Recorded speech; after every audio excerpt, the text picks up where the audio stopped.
with last Thursday. It was a hell of a win and showed a lot of character and resilience considering you lost two pretty senior players.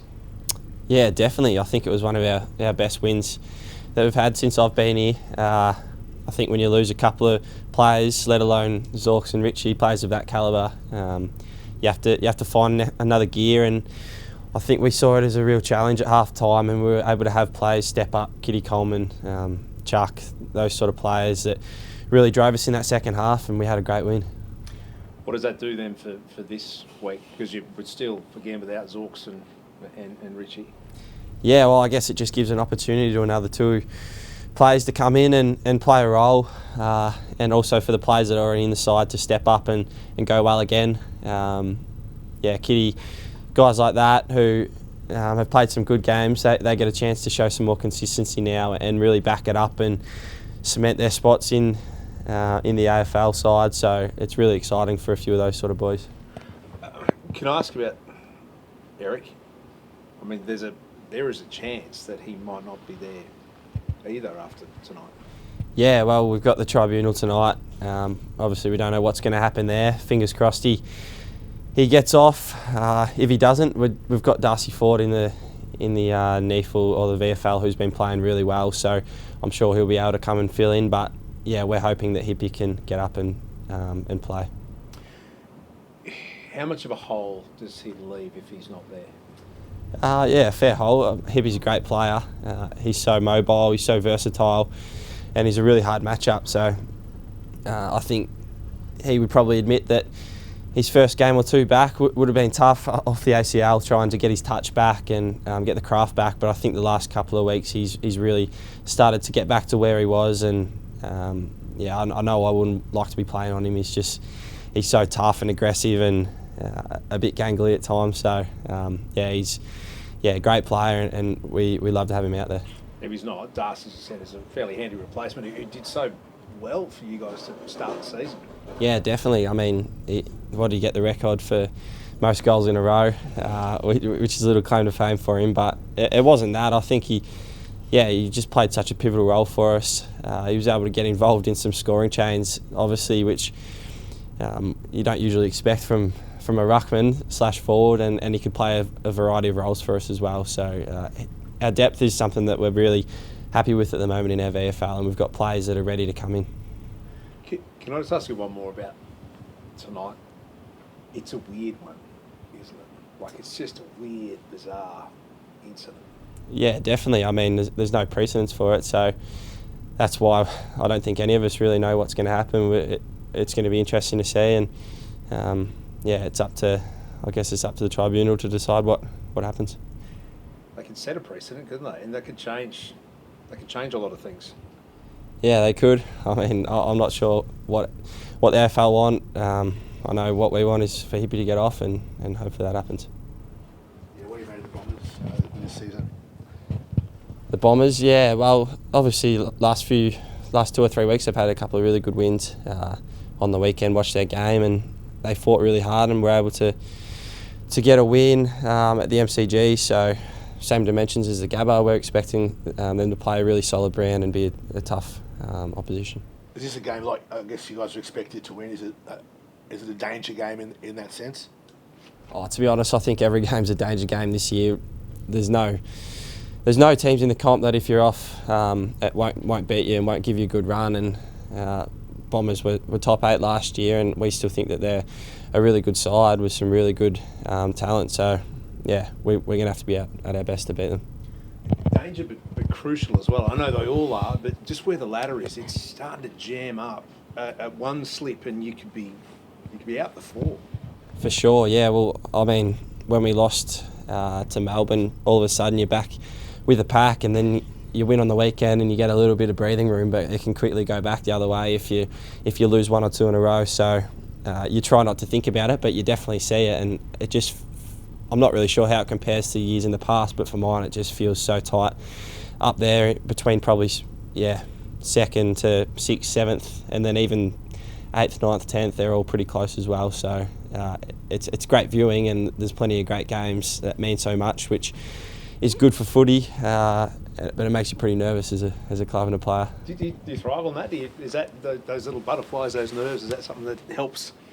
Yeah, no, definitely. I think you play better footy when you're on edge and when you must win, and every game this year is like that. So yeah, it's a little bit like a final every week, to be honest. And we're getting great crowds, so you get the great atmosphere, and it's great fun to be playing and really enjoying the footy this year.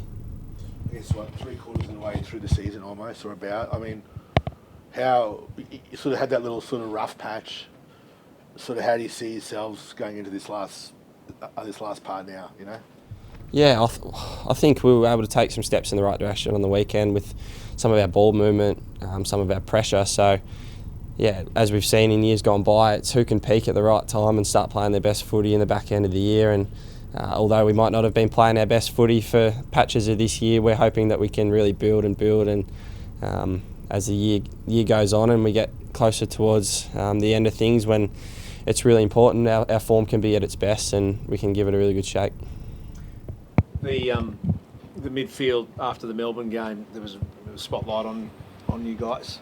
Did you feel like there was a good reaction, a good fight back? Did that sort of spark you into what happened on Thursday night? Yeah, definitely. We took ownership. We got beaten by a better midfield in Melbourne. So I think probably the first quarter we actually didn't respond too well. We were down in clearance and contested possession, and the fact that we were able to make a change at the second quarter and then probably do a lot better in that area than what we had the last week or two was really good from our midfielders. But we still think that we've got a way to go and we can be more organised and probably just improve our contested possession game and our clearance game as well. Where did the change come from? Was it a rev? Was it someone saying something? Was it what clicked? What sparked it? Sometimes it's just, we didn't really change anything structurally or tactically. We probably just looked at each other at quarter time and said, we've got to step up. This is not good enough, and if we want to be a good side, then we've got to change things around. So you saw Locke and players like that were able to step up in the second quarter and start to wrestle back momentum, and probably our pressure was one thing that lifted, and their ball use that ended up being rushed from stoppage, which meant that our key backs could intercept the ball and then we could move it well, which is a little bit different to the way we have played in the past, but it was good to be able to win in a different way. It's good to see. That flow-on effect, like as you said, the backs got it, Kitty got involved, Charlie went nuts down the front, but it all stemmed from...